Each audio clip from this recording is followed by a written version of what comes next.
So today, ladies and gentlemen, I'm sat here with Tom Parry. Hi. International jet setter, man of mystery. Really?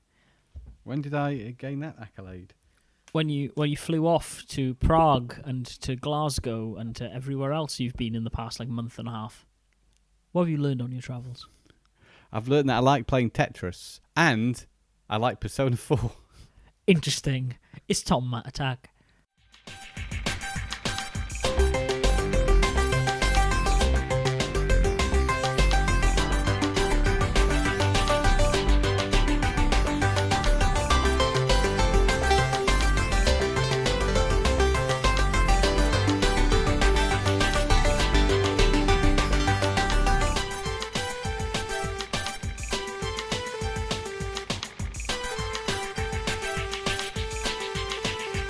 To be fair, I already knew I liked Tetris. I didn't know that I'd get so into Persona 4, though. It's almost as if it's a good game. Although I do have some issues with it. Yeah. Of course I do. But before you get in your issues with RPGs, because that's going to take a while, how you doing? You good? Yeah, I think it's quite hot today. It is, yeah. Quite a weird day in Denmark. Let me paint you a picture with words, ladies and gentlemen at home. It's quite warm outside, yet the sky is grey and overcast. It's a beautiful 17 degrees Probably going to be a storm, isn't it? It will probably be a storm, yeah, which is not good news for me because I'm about to go out to a concert. I got my washing in. Yes. Off the line. Off the line. Are you going to go a concert? I'm going to go to concert, lad, yeah. Who are you going to see? Going to see Jamie Cullum, that man with piano. Where you see him? I don't see him in Aarhus. I'm going to stop talking like a Yorkshireman for offence of Yorkshiremen. This evening? Yes, this very evening. So yeah, I'm going to go do that. What about you? Any plans? I'm not going to do that. No, I'll probably watch Superman 3 tonight. I watched Superman 2 last night. Oh, great. Cool. Superman 2 isn't as good as I remember it. No, Tom.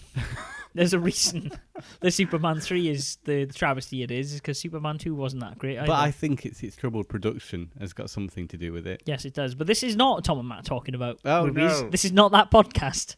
That was a one-off that happened last week because... So I'm not allowed to talk about Superman 2 You're not anymore. allowed to talk about films. Oh. No. I don't know. You're lucky I've been playing some games as well. Good. Yeah. How about you? I'm all right. I've been playing some video games, but let's get into brass tacks, Tom Parry. Let's not tease it out. What's your issues with Persona 4? Right. Perhaps one of the greatest JRPGs of all time. Persona 4, right? Right. Too much talking. Yeah. If it's interesting, then fair enough. But sometimes they're just going over things you already know. You know, it's quite obvious what's happened, and it's quite obvious the reason why this has happened, right? Yeah. I don't need it re-explaining to me over several passages of text which seem to go on forever. And I find, in general, the writing could be a little bit more concise. Yes. I find this in a lot of RPGs, Japanese, I think, especially. Yeah. They kind of go over the same stuff, and you're just trying to drag this out. I just think it's how people actually have conversations. If you think about it, No, but it's like, oh, yes, and this happened because of this. Oh, it's all starting to make sense now. Da-da-da-da-da. And I know. Yeah, but you're a fly on the wall. That is how an actual conversation happens if you really think about it. I don't know. I just find it frustrating. I wish it just got on with it. Because at some parts of the game, it does. The pace is pretty good. I also like the fact that Persona 4 has a lot of save points. Yes, it does. Even though I'm not as inclined to play it on a short trip, like a bus journey to work, I will play it on a plane, because I know that's at least an hour, the trip. And I find that Persona 4 suits that sort of hour-long session. Yeah, but I mean, there was a time and a place where I got my Vita where our bus trip to Billund used to be an hour, so I would often play it's about it 45 minutes. Yeah. And you could probably get a save point in that time. I just don't want to risk it. I feel that it's risky playing these RPGs on short trips. But I mean, you've got the save and sleep function, right? That's got the you can shut the Vita down and then it saves the one place and then you have to come back to it. Mm-hmm. That's fine. I think I'm quite alright playing it on planes. I've got another couple of flights coming up soon, so cool. So I'll dip back into it. What is it like? I'll only play Persona on planes. That 70-hour RPG. That's going to take you 7 years to beat? I'll only play it when I'm on a plane. Cool. I haven't played that game anywhere else. Okay. It exists purely to be played on planes. Interesting. How much have you actually played of it? Where are you? I must have played about 3 hours of it. Are you in the first dungeon? No. Okay. I don't think you've played 3 hours of it then. I've had 3. No, actually, okay. No, I have played about 3 hours of it. Have you experienced combat? Yes. Good. Yes, but only fleetingly. Yeah. What did you think about that? Yeah. So pretty much... It was all right. I didn't think it was staggeringly amazing or anything. I had a golf club, and then I found out I had a super effective attack, and I used that, and then I finished him off with my direct attack, or whatever it's called. And yeah, I can see it looks like there's some depth to that system. There is, definitely. Of course, that's going to be a little bit more apparent the more I play it, I think. Right now, they weren't trying to throw too much stuff at you straight away. That combat system is nice. Surprisingly deep. It is the one thing that kept me playing Persona 5 the same way the combat system in Final Fantasy 15 kept me playing that game. It's very satisfying to play because of that battle system. Yeah. But I can't believe you're just like, the story's so boring. Like, that's the reason. It's not boring. It's not the story's boring. Actually, I like the story, but it's like the fact they have to explain things I already understand. What if I were to tell you that there was actually an anime adaptation of this that just tells you the story? Yeah. No, because I quite like playing the game. I do like it. I don't like that mate of yours, really. Yeah. He's a bit irritating. I remember you telling me this last time we talked about it, and I hadn't really experienced it enough to make an opinion. Oh, God, I can't remember the Persona 4 character names. I can only remember Chie because she was my waifu. Persona 4 characters. Who is in your squad at the moment? Who are your characters? You surely should remember this. You've just played it. Me and the other guy. And Chie, I suppose. We just got some weapons. Yeah. We just bought some weapons. I've got some armor and a sword, but I couldn't afford armor for that other guy. Okay. I don't care about him enough. Poor him. Everyone likes Persona, though, don't they? Persona 4 is regarded as perhaps the best JRPG of all time by quite a few people. Yeah. Maybe the best modern JRPG.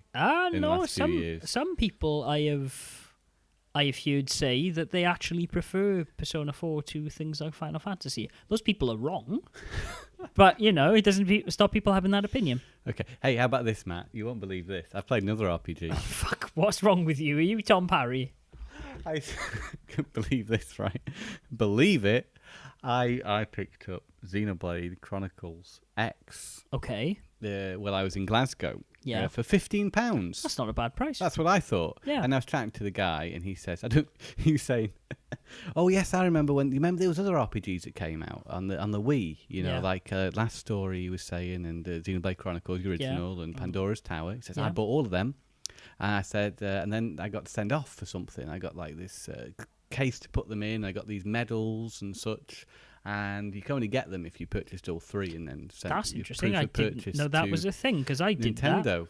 Yeah, and he says it's worth about £300 now. He was telling me he keeps looking on eBay how much it is. And eventually he says he'll sell it, but he doesn't need the money right away. Anyway, he was after all this. Obviously, he bought 3 RPGs. I'm like, this guy must like RPGs. And he says, I think you'll like Xenoblade Chronicles X. Said, I'm not really a fan of RPGs, but I like it. Yeah. And he just bought 3 for the Wii. It sort of shows the mentality of your Nintendo gamers. They want to get all the releases, because they're considered to be good games. But from experience, I know I'm not particularly partial to RPGs, but I was swayed with Xenoblade because it looked kind of impressive, and I liked the idea that it was a little bit more open than a lot of other RPGs. And having played through the prologue this morning, I was quite impressed by it. I also like the contemporary music in it. It's got sort of rap music in the battles. Yes. And as you walk around the city. Thematically, it reminded me of Phantasy Star. Yeah, very much so. That you're on a big ship escaping, and then your ship crashes on a planet in this case. Yeah. It's not exactly like Phantasy Star where you would beam down to the planet. Mm-hmm. And then also it reminded me of Evangelion because of this city that's constructed, this sort of shelter in this strange alien world. And it felt very much like, what's it called? They call it something, don't they? I haven't seen Evangelion. I haven't seen... But the city in that, which is protected from the angels, so to speak. So, it's pretty good. It's visually, it's very stunning. Yeah. I say stunning.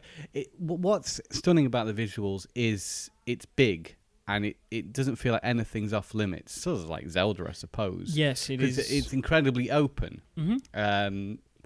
And also, there's quite a lot of detail, but if you get close up to stuff, it does look a little bit rough. But it's the scale of it, which is supposedly Monolith impressive. Helped out on Breath of the Wild. That's right. Yes, I looked that up, and they did. Yeah.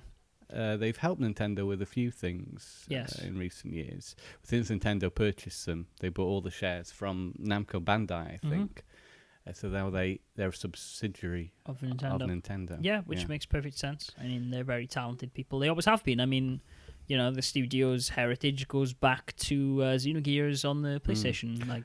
Yeah, I read the history that the director of that game made that for Square. Yes. And then Square didn't want to continue the franchise, and he went off and did it himself. Yeah, pretty much. Well, with Namco. Well, the story of Xenogears is a bit more convoluted than that. Essentially, I forget the chap's name. Yeah. He is a bit of a auteur. An auteur. Yeah. He very much is one of these it'll be ready when it's ready types. Yeah. And he was making Xenogears for what I believe was a terribly long time. Yeah. And it was going way over budget because the story was going certain places. And a lot of people actually feel cheated by that game because it's like a 40-hour game, I think, on the first disc. And then the second disc is essentially a boss battle. And that's it. Because that's all they had time to. Oh. Because Square were like, okay, you've spent enough time on this game. So they were like, we don't want to be involved with you need to ship this as one half, and if it sells well, you can wrap the story up. And he said, no, I want to wrap the story up because I have other stories to tell. This is the start of something bigger. And they were like, nah, mate, no, it isn't. So the first disc of that game is a very long, very good RPG. The second disc feels a bit like a whimper, and a lot of it is told in the kind of Telltale we run out of money style of black screen and text. Like Evangelion. Yeah, tons of it is told through just black text. Oh, that would be disappointing. Yeah, especially when the first half of that game is I don't think I'm ever going to play it. You should check it out on YouTube, though. Some of the anime in that thing is probably not aged too well, but I remember at the time it looked amazing. Yeah.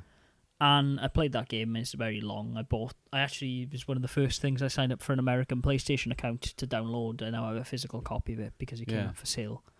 But yeah, it's a very interesting game. Very some cool ideas into it. A lot of the original one, yeah. Chrono Trigger style combat as well, from what I remember. But it's been a while, so don't quote me on that. The combat in this one is not what I expected at all. It's what do you call it? Real time. Yeah, it's like Final Fantasy 12.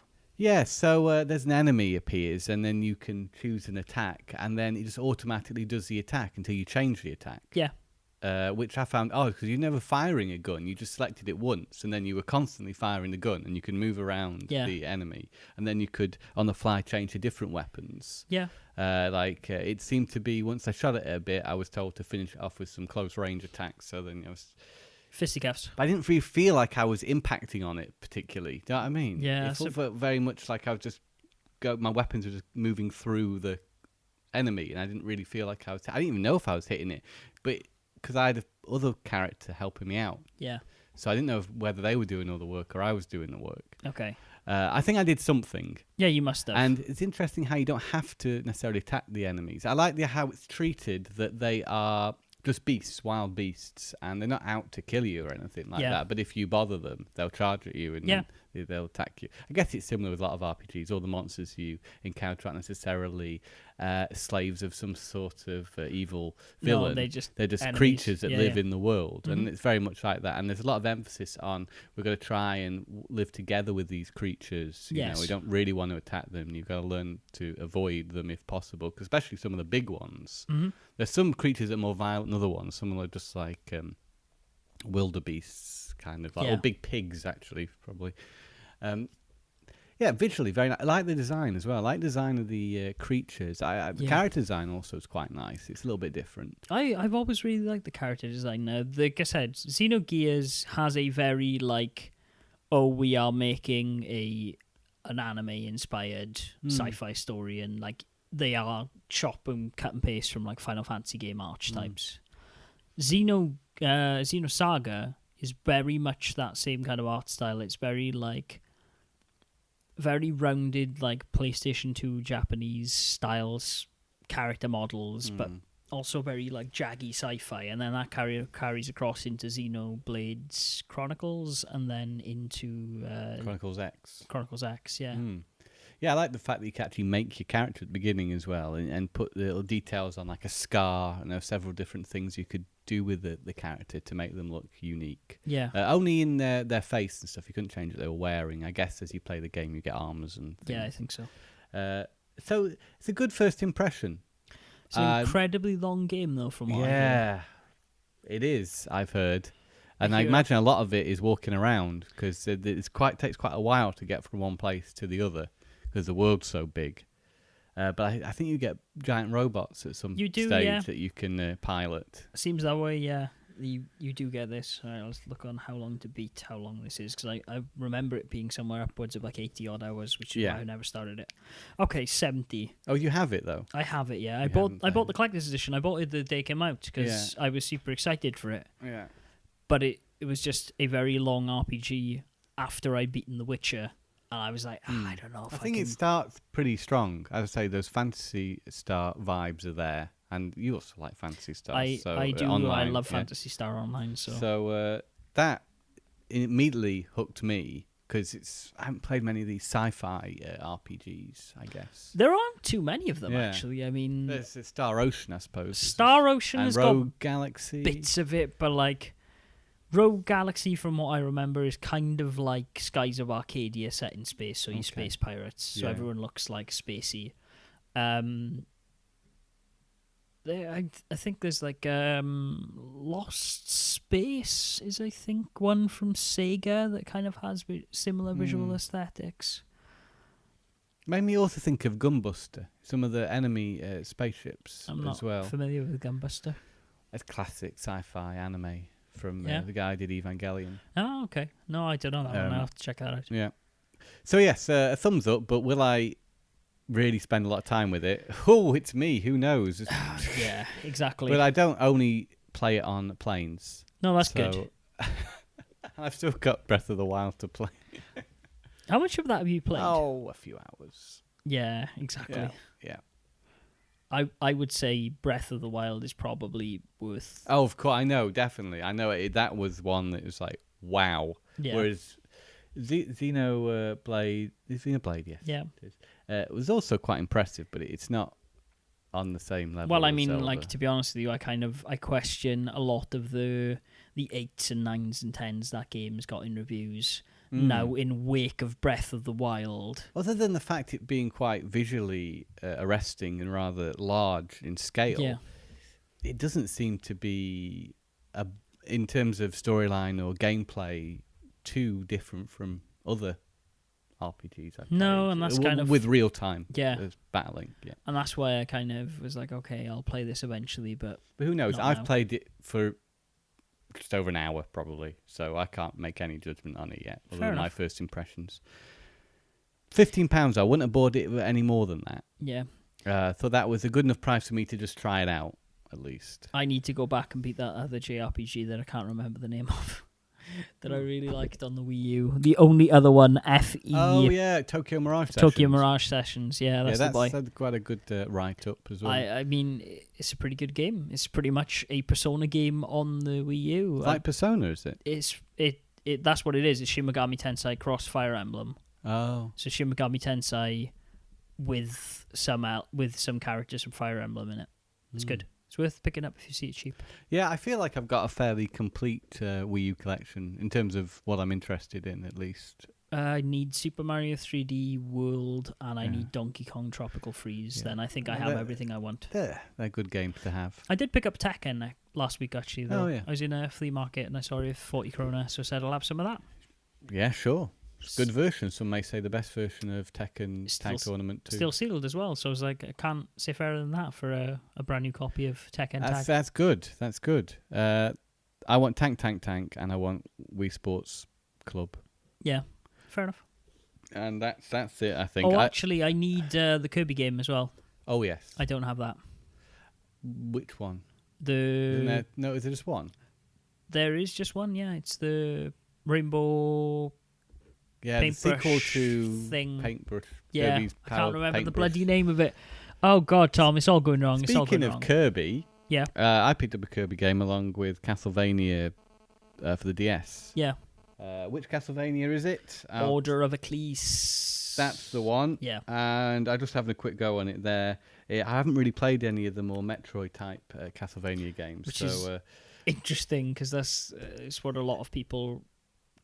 called the good Castlevania games. When I think Castlevania, I think of the other ones, the original. Well, I didn't play the second one, played the first one and the third one. Yeah. And then I played the Rebirth one, which is a remake of the Game Boy one, isn't it? The Rebirth one for the Wii. I like that one, and the one on the PSP. And also, of course, as I was mentioning before, the Mirror Fate HD. Yes. I think then I said I hadn't really played any Castlevania. Did I say that? I think so, yeah. Well, I have. Yeah, I know you have. I wasn't going to call you out on it, but yes. Castlevania 64 as well, I've got and played a little of. So that Castlevania game. So I was interested to have one for the DS and try this other style. I have a copy of Symphony of the Night I can play, which is probably preferable. But this is portable, and I'll give that a go. But I also picked up Kirby and his Ultra Superstars. What's it called? Kirby Ultra Superstar. Superstar Ultra. Yes. Yeah. Which was a game I'd been... I remember when I used to work at Game. I was like, oh, look, that box is so shiny. Oh, I want that one. I knew it was based off the Super Nintendo one, which is very good. Mm-hmm. I thought I'd pick that up. And then, over the years, I just sort of forgot about it. And then I saw it for a reasonable price. It was, I think, £17 equivalent. Yeah. So over here in Denmark. And I thought, well, I'll get that. Along with Castlevania, and then that was about £12, sorry. Yeah. Which for those games appears to be quite good. There's one trip onto eBay told me that the cheapest one's about £40. So some people wanted more, talking about 60 maybe for one of the Castlevania. Yeah. So I thought, wow, quid's in there, and it was also a 3 for 2 deal. So of course I had to pick up. There wasn't a lot else that I wanted on the DS that they had in there, so I had to Nintendo Touch Golf Birdie Challenge. Okay, interesting. Otherwise, if there had been another reasonably expensive game in there that I wanted, I would have picked it up. But that was $79 as it was, so it's like, I'm never going to pay $79 for Touch Golf, so I might as well get it for free. Yeah, fair enough. And I do like golf games, so. Not bad at all. The bargains continue, Matthew. Can I just go on my... Go on your Danish deals. I was in Blue City. I went there after work yesterday. And only the other day I was saying to my friend Gareth, who I play online with, we were playing Call of Duty 2. I said, I really like to play Call of Duty 3, but it's always so expensive still, right? It's about 25, 30 quid. Really? Yeah. New. Okay. Second hand, 30 quid new on Amazon for Black Ops 3. Yeah. Yeah. And then a lot of places charging 25 quid, £20, 25 for it second hand. I think more 25. So I was like, right, I don't want to buy it at that price. It's been out since 2015. Okay. Let's step back. You missed out the important words Black Ops. You said Call of Duty 3. And I was just sorry. That game's shit. Why is that £25 okay, new? I do apologise. Yeah. Black Ops 3. Yes. Right. So now, does that make more sense? Now it makes more sense. So I wasn't want to pay the prices it's been asked for at the moment. And I found it for 12 quid. That's all right. And I thought it had been priced wrong because the Xbox One equivalent, so I bought it on PS4, was 250 kroner, which is about 27 quid. Yeah, but remember that time you were so nice enough to give me the priority of buying that copy of The Witcher, which was like 50 kroner. And then the Xbox One version of it's still there for like 350. Yeah, I don't know what's going on, but I was more than happy to pick it up at that price. I think it honestly depends on who is pricing them. Yeah. So, yeah. So that's good. I've had a little bit of a go with it this morning, but I tell you what, I've played a lot of Call of Duty recently. This is so different. You know, you have like character types. So when you start up the game, you choose what type of character you want, and each character has their own special move. Yeah. You can choose between two of them, and I guess it also affects how quick they are, perhaps, because I'm using a what's she called? She's a girl with the bow and arrow. Yeah. Right, but I didn't choose the bow and arrow one. I chose some sort of like special sense, if you can tell when people are around it, so you can see them on the radar better. So first of all, that's weird. Yeah. And characters have individual personalities, and they talk. As well, which was new, and it's so colourful. Black Ops 3 is perhaps the best of the Call of Duty games. I also like the campaign of that. It's not as good as I was hoping it would be, because a lot of people bigged it up to me. I didn't know you played it. I rented it from the library and beat it a couple of years ago. Black Ops 3? Yeah, the campaign's interesting. Yeah. I tell you what I liked especially. One of the multiplayer maps I played on was called Splash, and it was a water theme park. Okay. I haven't played and that the one. Creativity in that level design was amazing. You actually felt like you were at a theme park. It was so cool. It was so brightly coloured and everything. The water slides and all sorts. And then you shot people in it. Yeah, but it's hard. It's like, this is the hardest time I've had with the Call of Duty for a while. I don't know if it's because it does play slightly differently. You've got that wall running and the double jump. And see, the thing I think you need to bear in mind is that not a lot of people moved on from Black Ops 3. That's considered the pinnacle. Black Ops 2 and Black Ops 3 are the games people play. I play Black Ops 2 on a weekly basis. I consider myself reasonably good at it. You know, I do rather well. I'm not top tier, but I have a good time with it. I can hold my own in it, for sure. But this...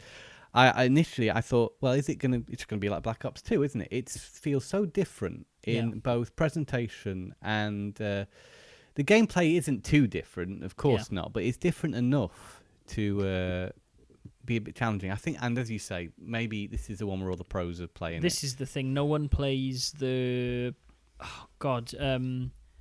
Advanced or Infinite? Infinite Warfare. Yeah, I played. I don't know if I mentioned it in the podcast last time. I played Advanced Warfare. Yeah. And I was doing really good at it. Yeah. I was finishing top. And that's maybe because not a lot of people are playing Advanced Warfare. No, and it's Halo. I do like it, though. I think Advanced Warfare is definitely closer to Black Ops 2 than Black Ops 3 is. But Black Ops 3 definitely offers something fresh. And so far, I like it. But I was initially a bit taken aback by the changes. Yeah. I think it did for a lot of people. I think that's why it got mixed reviews when it came out. But I hear that people prefer it to Infinite, who still play Call of Duty, as a few of my friends back home still do. They don't play Infinite, they play Black Ops 3. So how about that? So that was another bargain. I was in Glasgow, as you know. You were. Jet setter, international man of mystery. Who discovered this? I picked up Xenoblade. Shabba-dabba-doo. And...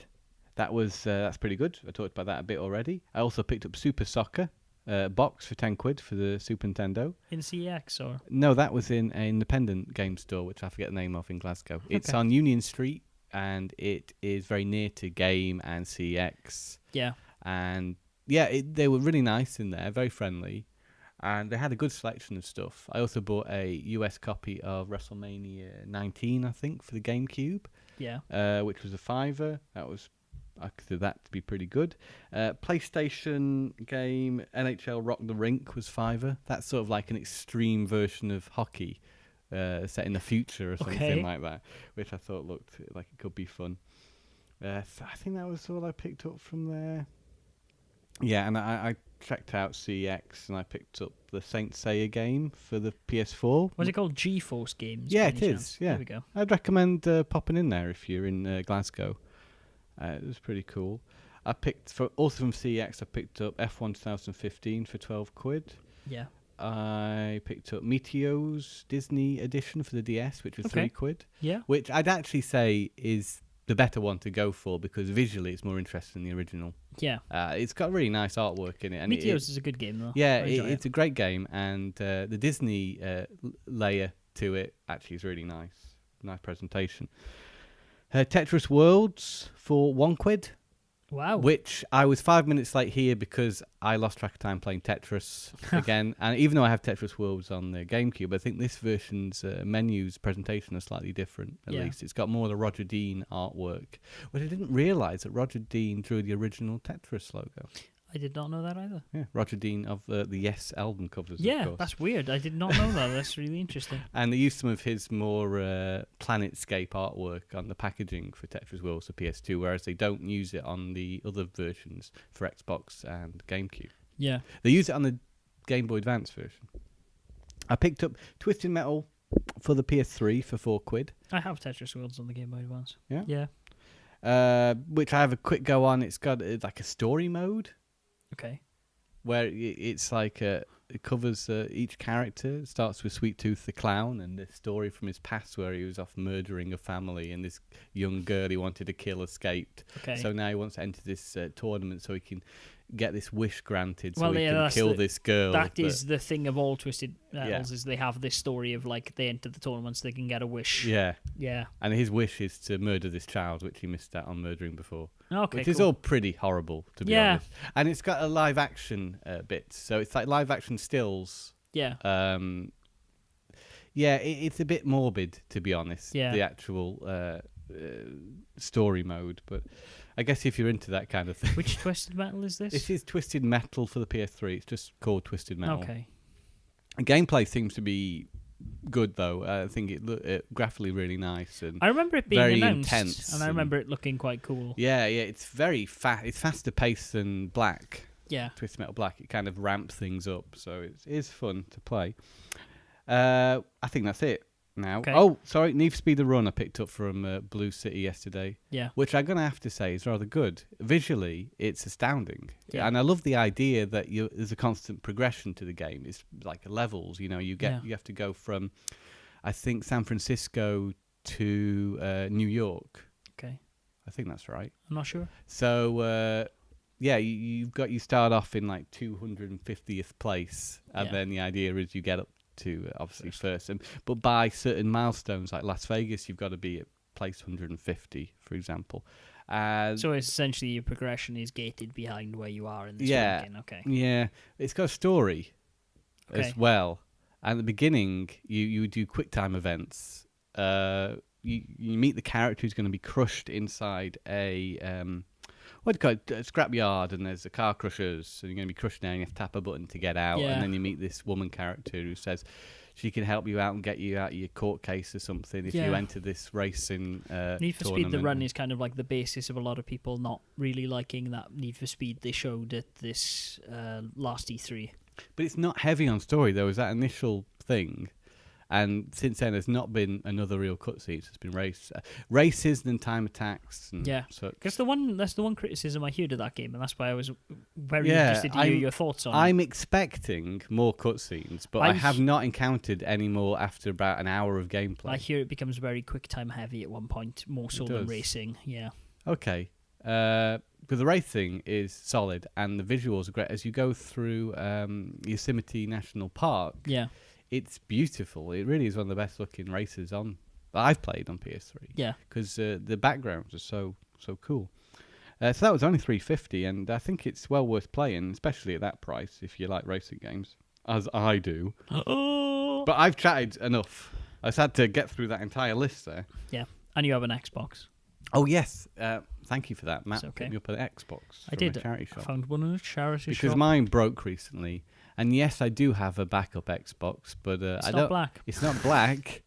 I want to have a.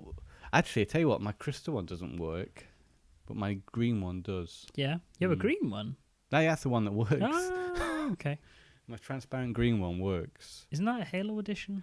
Don't think so. There is a green one that is a Halo edition, but it's not transparent, is it? Or is it? I think so. Oh, that's Yeah, I think in America there might have been a Halo 3 branded one, but over here in the UK, that was in Halo 3 branded one is a 360, and that was released over here, and that is solid green. Oh yes, sorry. Halo 3 is a 360 game. It is, yeah. There's also an orange one, but that was only if you were one of the people who beta tested Xbox Live or worked on Xbox Live. I can't remember. There is an orange, wasn't there? Yeah. The green one's very cool. But I fancied having another black one. And I'd love to know if you can actually take the hard drive out and put it in another one. I assume so. I'd hope so. I don't think it's easy compared to maybe a 360 not. hard drive. But I imagine if you've got a little bit of expertise, you could probably move it. One would assume it's not too hard. Otherwise, it's I've lost essentially a PC. all the save games. Heartbreaking. I hope the disc tray works on this new one. Yeah, fingers crossed it should. Yeah. Let's see. Because that was a problem with original Xbox, that you couldn't open the disc tray. No, not good. I didn't try this one out, to be honest. It went straight in the cupboard. Yeah. But we'll have a look. I haven't really played much. I beat Batman. You hear my thoughts. Watched that. Yeah. Looked good. I like these blocks in the levels, wasn't there? And there were different colour blocks, and they seem to have some sort of reasonable impact on the gameplay. They do, yeah. There's light and dark blocks. The light ones give you just are there essentially like as almost a penalty, and they sometimes obscure your way, so you need to shoot the blocks first before you move. Yeah, that seemed like the most unique thing about the actual platforming. Mm-hmm. I mean, like I said in the review, the Game Boy version of Batman's incredibly floaty in the platforming. Yeah. The NES one's very good. It gets very hard towards the end of the game. But I've played the NES one. Visually, never got very far with visually looks amazing, and the music's great, and some of the almost like free roaming style to the levels. Like there's multiple paths to the same thing. Is this the Game Boy one we're talking about? No, this is the NES one. That's pretty impressive, and I'm actually going to look out for a copy of that now because it doesn't seem too expensive. That was one of the first NES games I ever got. When I got my NES, which was, I don't know, about 10 years ago, probably. Yeah. Now, when games weren't as expensive. I mean, you can buy a copy of Batman for about £12 on eBay. It's a very, very common title. I got a nice condition boxed one. I don't know if that's worth. That's more. Probably worth a bit more. Yeah. Just in the nature that it's boxed, I think. So I played those two games. I played a bit of the Mega Drive version, which was a side-scrolling beat-em-up in a la Streets of Rage, but nowhere near as good. Oh, not as good as Batman Returns on the Super Nintendo. No, not as good as Batman Returns on the Super Nintendo even. And then I played the PC Engine one, which was essentially a top-down maze game, quite similar to something like a Booby Boys or a Hey Young Guy Alien. Maybe it wasn't meant to be a Batman game.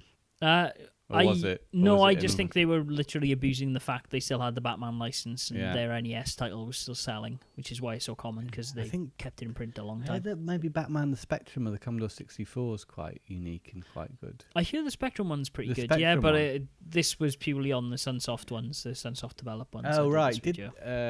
Okay.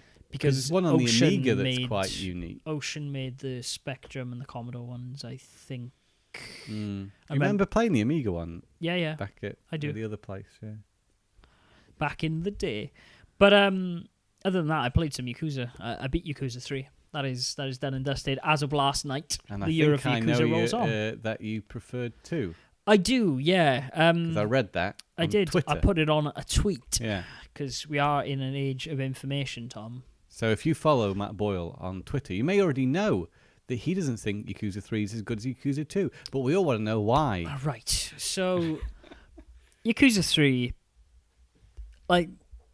it's all right. Oh, that's high praise. Yeah, and I mean, for those of you who listen to this podcast a lot, will have heard my praise of Yakuza 1, 2, and Kenzan. Yakuza 2, I think, is still the best Yakuza experience. Yakuza 1 is incredible. But there's some nice quality of life things they do in Yakuza 2 to beef out the experience and make it feel a lot nicer to play. That Kenzan then improves on, and Kenzan does a lot of cool stuff. Unfortunately, it's only available in Japanese, so unless you want to watch it on the internet or do what I did and play through it in Japanese, those are your only options available. Kenzan does a lot of really cool things, like the first Yakuza game is essentially a lot of street brawls. It builds up the character of Kiryu Kazuma, and then you go to a big boss fight at the end, and you go through a tower. Don't spoil it for me, Matthew. By the time you get there, you're super pumped up, and you're able to go through this thing with ease. Yakuza 2 then kind of puts you in a lot of these situations where you're Kiryu Kazuma powerhouse, and puts you in like a building, and you need to beat the shit out of everyone to get to the end. Right. It's like clearly that is the defining moment of the first one. Yeah. And they do it a lot in the second one. Okay, but that's not to its detriment. That's not to its detriment. It doesn't feel that over the top there. It's actually just kind of like, oh wow, like everyone's kind of heard about Kazuma by that point, and so everyone's trying to like just gang up on him, and he's beating the shit out of him because that's what he does. Well, the combat's okay. Yeah, but that's not the main reason you play Yakuza. No, it isn't. It's the story, and the story is incredible. Yeah. Then Kenzen came along. The story in that is weird because it's a completely different beast, and it's more a story of like betrayal and all this kind of stuff. Very still feeling like Yakuza, but very different at the same time. But it does some really cool things. Like I told you, some of those moments, like being able to walk down the street and then suddenly like, shit, quick time event because someone's about to pull a sword on me, and Kiryu needs to pull out his blade to stop it. I'm still impressed you got so much out of that game, seeing that you were having to get it, watch a video to know what was going on as well. It's just because it's right? a very it's just a very bloody good game. Yeah, because a lot of it was more instinctive. You could tell from what's happening in the cutscenes and the actions of the characters generally what was going on. Yeah. But I guess key plot points you had to refer to. But it was also, it felt nice because there was a lot more to the combat because you were using different kinds of weapons. And depending on your having one sword or two swords, or your short and long sword, really varied up how you attacked. Did swords ever come into it in regular Yakuza? I mean, like, there will be enemies who will attack you with a sword and you can pick them up, but it's generally you press square and then you hit people with it. Yeah. So baseball bats? Baseball bats, crowbars, you can pick up all sorts, can't you? You can pick up all sorts. You can pick up bicycles, you can pick up couches. Yeah, you can, I remember. There's crazy shit to pick up and beat people with. So, Yakuza 3 feels very much like they just made Kenzen in a modern day setting. Whereas there is a clear there's a clear progression from Yakuza 1 to Yakuza 2 and what they're capable to do with that engine. Then Kenzen kind of is them establishing that engine and also adding a lot of new stuff that they're only really able to do in this universe because it's set in Edo, Japan. Yeah. So you have swords and you do all these things. And then Yakuza 3, you can buy weapons, but like I never did because weapons have what do you call it when they break? There's a term for it, degradable weapons. No, like Zelda. So like as you go on, like the weapons will break, and so I never bothered buying them because you could literally beat someone up in a fight, steal their sword, and then you'd have it for the next fight anyways, which is always happens. Okay, so it's not as well implemented as that same system is in Zelda. And to be honest with you, they remove from Kenzen, you level up as you're doing it, and you can customize your fight style essentially. Yeah. So you can put money into like body, which means you do a lot more throws and you're a lot more resilient, or you can put it into like Tai, which is your heat mode stuff. And your health and your stamina bar and how much heat gauge you've got increase just as you level up, essentially. They're not tied to one stat, because in Yakuza 1 and 2, if you want health, you need to sacrifice your fighting style. And so when I played through Yakuza 1 and 2, because I needed a lot of health, because the games are quite tough, you end up trading off a lot to be able to survive these fights. And actually, it's probably very well balanced, because I was able to get through the fights with minimal move sets, just because I had a lot of health. Whereas I would have been able to do a lot more of these crazy moves with less health and probably fared just as well. Yeah. Yakuza 3 kind of does away with that the same way Kenzen does, so you can focus a lot more on the fighting. However, it doesn't really evolve more around like the system of press square 3 times, press triangle once or twice, depending on where you are on the moveset trees. And then Kiryu would do some stuff. But I think as you progress, you're not actually learning new moves, you're just learning more powerful moves that are on the same button presses. Right. So it got to the point where I didn't even need weapons, because I could press square 3 times and triangle twice and wreck bosses. So it was... Triangle's always the heavy attack Triangle button, is the it? heavy attack button. I found this out playing Saint Seiya earlier as well. Not that I didn't already know it, but it's just every game. I'm going to tell you a very interesting fact about Japanese things I learned from someone at work the other day that was confused by a PlayStation controller. Because she was playing a game, and she, as someone who doesn't play many games, was annoyed that she was pressing X, and like X was accept. Oh, yes, because Circle's accept in Japan. Because Circle is accepted. It's meant to be okay. Yeah, exactly. Yeah. I didn't realise that was the reason. It was literally based around those. And I was saying, like, the reason everyone hates it is because the Super Nintendo, A was on the bottom and B was on the side. So you would always click that as okay. But then on the Wii, the select button is not the bottom button. Nope. It's where the circle is on the PlayStation controller. It's A is on the side. Yeah. But it's the Dreamcast, which, went with A as the main one. Mm-hmm. And then any games that were translated to the UK from Japan for the original PlayStation switched the button. They did, Apart from Final Fantasy VII, didn't switch the button. No, so it didn't. circle is select things on that, isn't it? Yeah. But that's all because Sony decided to put icons instead of letters on their buttons. Yeah. And so that changed the whole paradigm of the industry. I thought that was super interesting. Yeah, I think it makes sense that circle, okay. X is like back or cancel. No, but like X marks the spot for me. X is like, yes, this is the one I want. Yeah. In Japan. It's cancel in Japan, yeah. Yeah. Weird. Anyway, complete side thing that I thought was super interesting. Essentially, though, Yakuza 3 for me retreads a lot of the ground that's been retread in 1 and 2. And I think perhaps I would like that game more if I hadn't played Kenzen in between. Because for me, Kenzen does all of the stuff Yakuza 3 does. Yeah. Because most people wouldn't have played Kenzen. No, they wouldn't have. And there's a moment in Kenzen, like right to the end of the game, where you're about to fight the bad guy, and essentially all of his men surround you in a circle, and so they're running at you one at a time, and you're like, you're samurai swording them because by that point you're super powerful and like 2-hit killing everyone as they're coming at you from all these angles. It's a really epic moment. But in the same way Yakuza 2 takes the moment from the first game of the end where you're running through this building and goes, okay, cool, we're going to do that to you more than once.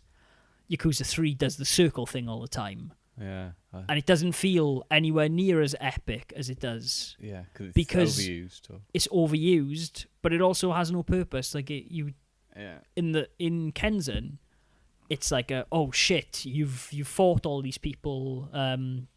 He's injured, like you need to do these things, and now they're throwing all of this wave of enemies at you the same way they do in the first game, and then it's just like, oh, there's a circle of enemies. Just reminded me of the end of Shenmue then. Yeah. I don't know how many person battle it's 70 odd person battle. Memories. I forgot about that. Just all come back to me. So it does these things. Like you have loads of these circle battles.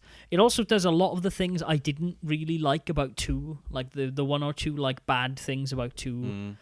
That there's a lot of like chase sequences, and they're Crash Bandicoot. They're very easy to fail. No, not and like I never died once playing Yakuza 3. Like I managed to breeze through the combat. Because you're a Yakuza pro now. I can battle with the best of them. Like I beat like the guy from Black Monday, which is this secret organization, which is the plot going through Yakuza 3 yesterday.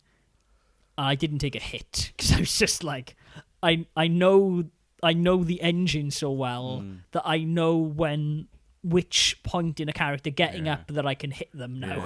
And so I just kept juggling him in the corner with this 5-button combo. Are you getting tired of it now, though? You've played a lot of Yakuza lately, one after the other, pretty much. The thing that kind of struck me by the end of Yakuza 3 was I'm kind of done with Kiryu Kazuma. Because he, as much as I love him as a character, he is perhaps one of my favourite characters in video games now. He is very much your show and jump protagonist that I've talked about on this podcast before. He is very much this guy who is super strong but super humble and helps people out, and people don't like that, so they try and kill him. He ends up having a fight with them in the end, topless, showing his dragon tattoo, and they learn the error of their ways. Heart of gold. He has a heart of gold. Misunderstood. Yeah, exactly. Like, good man, bad situation, yada, yada, yada. And so I was like, okay, I don't need any more Kiryu Kazuma. I'm kind of okay with this. And I think this is what the series has kind of been struggling with, and why Series 6, Episode 6, is the last Kiryu Kazuma game, and they've stated 7 will have a new protagonist and Kiryu won't be in it. It won't have nothing to do with the Tojo clan. Because I think that's what it needs. 4... You still got a few, though, to go before... I have 4, I have Dead Souls. I have 5. Ishin is starting to be translated, but by the time I get there, I don't think it'll be ready to play. 0, and then I will have Kiwami or whatever it is, the remake of 1, which I'm very curious to play because I want to see if they take all of this. That could be your favourite. Maybe. Couldn't it? It could be, because Yakuza 1 is an incredible game, and honestly, like, if you are listening to this and you're like, oh, I don't want to play 7 games, just go buy that in August, because, like, as much as I'd say Yakuza 2 is a good game, overall, Yakuza 1's probably better. I do wonder, though, how you'll like 0. I'm very curious. Because 0 would be an entry point for a lot of people who hadn't gone to the series before the PS4, at least. Yeah. So it's going to be probably my first one to play. Yeah. Now, because I've started that, and I hadn't started Yakuza 1 yet. Despite you recommending I didn't, and then I started playing 0, so I should probably continue 0 now. Yeah. So I wonder how you'll like that one. I'm very curious, actually, because, like, Yakuza 3 has a few very silly moments in it that I'm like, okay, this is the start of Yakuza getting goofy. In all fairness, that's what it needs. Yeah. Because the first 2, like I said, they are Takeshi Kitano movies. They are super serious revenge tales. That's why I really like them. Yeah, 0 doesn't start off too serious. No. I mean, you do karaoke very near the beginning, and you have this sort of fantasy scenario that plays out. Yeah. And you have some funny drunks that you beat up at the start. Yeah. And the tone isn't too serious. No. But, like, that's the thing with Yakuza 3 that's kind of nice, and I'm kind of curious to see if it carries forward. I imagine it will. Is it juxtaposes very, very light-hearted moments with super serious, like, one of your proteges getting shot in the chest to save you after a very light-hearted moment because you were clowning around doing something with the kids, and you just hear a gunshot. The kids in the orphanage. Yeah. See, this is the thing for me. Yakuza 3 has a lot of stuff that doesn't feel rewarding. It feels like very much everyday stuff. And while the first 2 Yakuza games, you always feel like you have purpose, and that's not to say you don't feel like you have purpose. Were they a bit more grand, would you say? A bit more like heroic. You felt more heroic. And the story in Yakuza 3, like, it's a good story, like, when it reveals everything, but there was just so much going on. Like I said, the whole, like, starting with Daigo, who's your friend from the second one, getting shot by Fuma, who's your dead father, and you're like, what the fuck is going on? And they don't explain that, or they don't show you those 2 characters and the consequences of that event until, like, 10 hours into the game. And there's all of the rest of it then is just other side stuff. And you go and beat up Majima like you do in every game because he doesn't want to do anything until Kiryu shows. It's just, it feels like it's a retread of the first 2 games without any of what made the first 2 games great. And like, but it's like, why is he's on a PS3 now? Yeah, exactly. But Kenzen does a lot more and better. Yeah, interesting. So I started playing 4 last night to play the first 2 chapters of 4.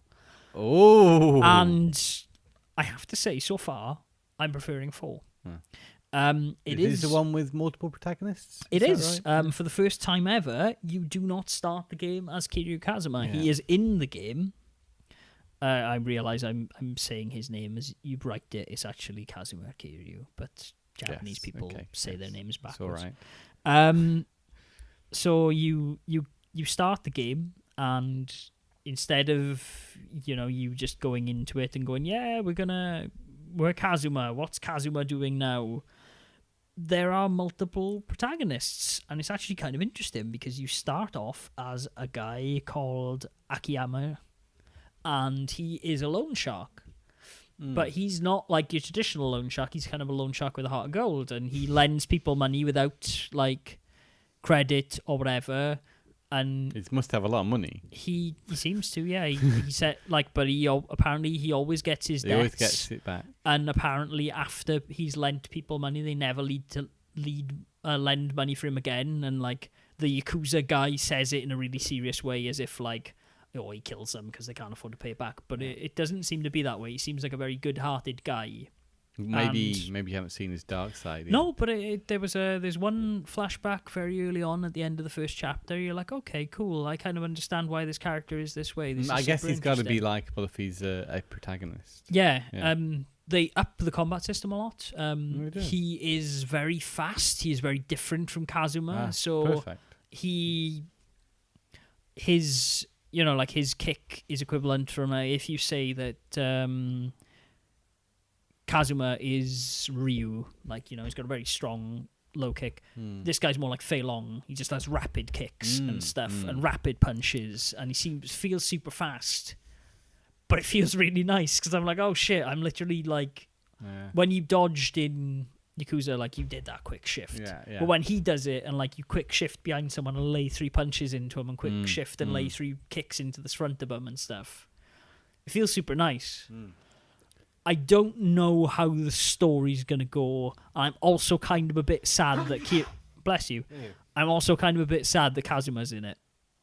Because... You're fed up with him? I know... No, but this is the thing. I hate to say I'm fed up with him. I just think Yakuza 3 is so repeats the same things. Yeah. That I think it could fall into the trap. And I hear Yakuza 5 is amazing. I hear Yakuza 5 is perhaps the best in the series.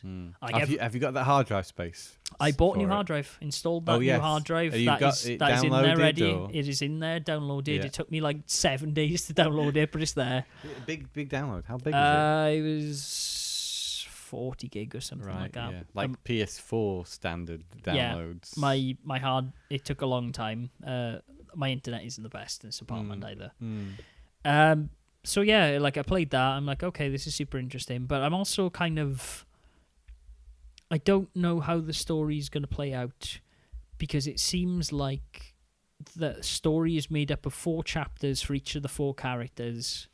And while I have been introduced to at least one of the other characters, I'm afraid...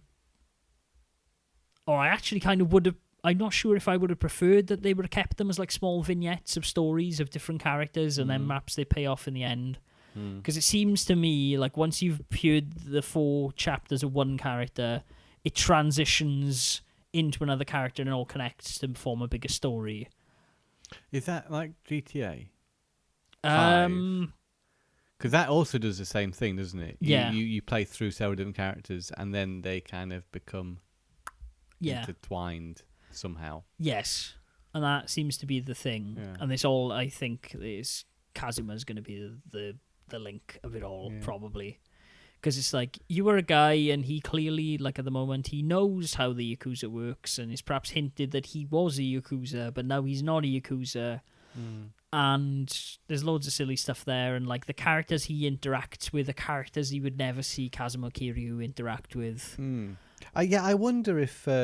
in relation to GTA 5, this game was before? Yeah, it was definitely before. 2012. I would imagine there's been some influence, perhaps. Maybe. Because that was a big leap for that series, wasn't it? Yeah. To say that you're going to have more than one protagonist. And everybody is quite different characters in that, intentionally very different. And it seems like the seems same to be thing. the same here. Yeah. One of the characters is, like I said, Akihara, or I can't remember the guy's name when you just started playing it. He is a loan shark, like I said, but like I said, loan shark with a heart of gold. Yeah. One of them is a corrupt police officer. Oh, that'll be interesting. Yeah. Then one of them is a baseball star. No, a convict who's been serving life in prison for 25 years because he committed some massacre. Oh dear. As a Yakuza. And then obviously there's Kazuma as well. So I'm curious to see the juxtaposition between those. And I guess you have to make them super different because Kazuma's in it. Maybe by the time you spent this time away from him, when he returns, you can be like, "Oh, hello, old friend." I hear his chapters, but I hear his chapters are very short. I hear they're pretty much there to tie the story together.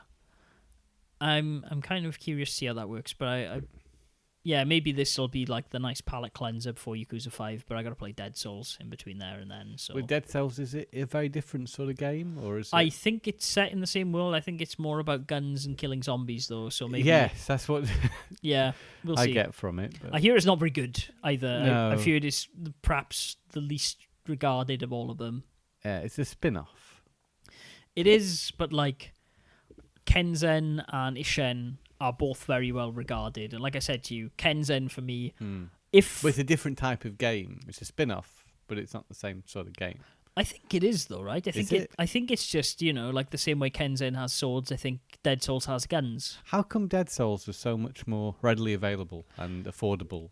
Because I think it came out in the height of zombie fever, right? It's people would just buy it because it has zombies in it. Every time, like in the 90s when everything had cavemen in it, I think that was the era of zombies, like Left 4 Dead was out, and you also had like...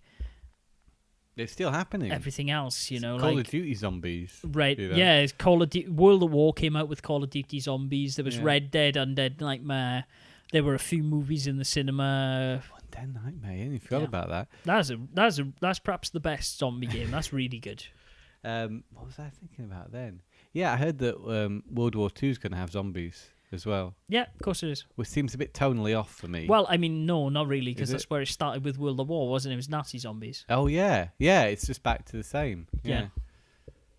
I just don't know. When you call it World War II, it sort of implies but it isn't even World War II, Tom. It's WW2. Yes. But, accuracy. Yeah. No, but people love the zombies. I've never got into it myself. I mean, like, I do enjoy a good zombie game, but that's how it goes. Yeah, it looks weird. It looks like it might be set in like an alternative dimension because, Kazuma's holding a sniper rifle. Majima's got a minigun. Ryo, who is the main bad guy in 2, who dies, has a gun arm, and then Akihara, the guy from this game, is there as well. So it's like, interesting. I'd be interested to play that, actually. Maybe that'll be the palate cleanser. Have you ever played Binary Domain? That's a good third-person action game, which I imagine Dead Souls would be. I was going to buy, actually. It's a good game. I learned recently, after doing a lot of research on this, apparently that Akiba's Trip game is a parody of Yakuza. Really? Apparently, it is actually set in Kamubuchi, where, like, it's where I stayed actually when we were in Shibuya. Shinjuku, sorry. It's where Konohama, or whatever it's called in Yakuza, is set. They actually set it in the real place. Yeah. And then it's just like women. I don't know. But it's a parody of Yakuza. So you might be interested to play that now you've played Yakuza. I Big in Japan. Is it on sale? Yeah, it is. It's only 50 krona, so I was just like, I might just pick it up just to see what it's like. Just to see what it's like. But apparently it's a parody of Yakuza, and I was like, okay, I have no idea how that works, because that seems very different, but yeah. But yeah, that's pretty much it for me. Fantastic. I remembered I bought another game. What did you buy? Tetris for the original DS. Oh, fuck. I'll just make a point saying that one's actually got a really nice presentation to it because it's all Nintendo themed. Yeah. So as you play and as you get lines, Mario is playing through levels from the classic Mario games. Okay. So he'll get to the flag when you get a Tetris and things like that. So it's really nicely presented. It's got some very unique twists on Tetris. Yeah. So it's fairly complete as a version of the game. So if you've maybe got Tetris Ultimate for 3DS and think, well, I don't need Tetris DS, well, it is quite a unique offering. So I say consider that. Okay. Because it's pretty good. Interesting. I have a lot of different versions of Tetris. And let you in a little secret as well, I've been collecting Puyo Puyo games. Oh. I have a lot of them now, even the Japanese one. Yeah. Well, sorry, for the N64. You bought the Game Boy ones yet? Not yet. No. I don't have any Game Boy Puyo Puyos yet. It's a shame that you started this up now because box copies of that in Japan are very cheap. What a shame. Yeah. Oh well. I have a lot of the other ones. I'm interested in getting that Sega 3D Classics for 3DS because it contains the arcade version of Puyo Puyo 2, which has never been released outside of Japan. Yes. I have Puyo Puyo 2 for the PlayStation though, but it'd be nice for the English one. Have it on 3DS, I suppose, but. Yeah, that game is about 20 quid odd, and I don't know if it's worth it just to play another version of Puyo Puyo. There are some cool arcade games on there as well. It's got some good arcade games on that collection. It has Power Drift on there, and a really good space one, actually. It looks really nice. Maybe I'll pick it up at some point. I think. I can't buy everything, Matthew. You can't, Tom. This hobby is... It's kind of why I'm liking playing the Yakuza games at the moment, because I'm kind of justifying everything of like, no, I still have 4 more Yakuza games to play, and that's why I haven't been buying things. Yeah. Though I might get into Nier Automata before I play 5. Yes, Nier. But I'm also kind of like... You like Nier? I love Nier, and I hear nothing but good things about Nier Automata. Well, you played some of it. I really liked what I played. You played about the same as you have, yeah. And I really liked what I played, and apparently that game only gets better. So maybe I'll play it. Anyway, let's wrap this podcast up, Tom Parry. That's been fun. Have you seen Spider-Man, by the way? I have, yeah. I liked it. I liked it. Good. Good. Let's do that. We're not talking about films. No, we're not. Okay, if you like this podcast, you can listen to it in a variety of places. You can do so on blastprocess.com, on tomandmattattack.com/podcast, and also on YouTube, on the Blast Process channel, where I believe Tom Parry will probably post some kind of Parry's pickups in relation to the DS games you've heard about in this episode. I can't show footage of DS games very easily unless I find some clip somewhere and use that. Use a trailer, that's why I always do. I might use a trailer. Yeah. So you can do that. You can also find us on iTunes, where you should give us a cheeky rate and subscribe if you haven't already, and share this around with people you think may be interested. You can check out some videos from me on my YouTube channel called Biographic, which is publishing videos each Smashing week channel, I can testify. Month on licensed games, because it is your license. I have no idea what I'm going to do next week. It's the first. I thought you did. You said you were going to do something. I'm Disney. I'm going to do Darkwing Duck, but I think I may do that at the end of the month because I need to beat the NES game. There is a variety of choices I'm playing with for next week. There's a Hunt for Red October, because I would get to do the entire video speaking like this. There is Dragonheart, which is a very interesting first-person maze RPG. I played a little bit of it, and I was like, wow, this is really interesting, but I fear it may be very long. Prince of Thieves? Robin Hood, Prince of Thieves, I have not done, which is perhaps the ultimate licensed game, because it does everything. There's a few more. Like I also really like Snoopy's Magical Show, which is a puzzle game that's quite good. There's quite a lot of licensed There are games. a ton of licensed possibilities. So go to the YouTube channel and see what I pick on next Friday.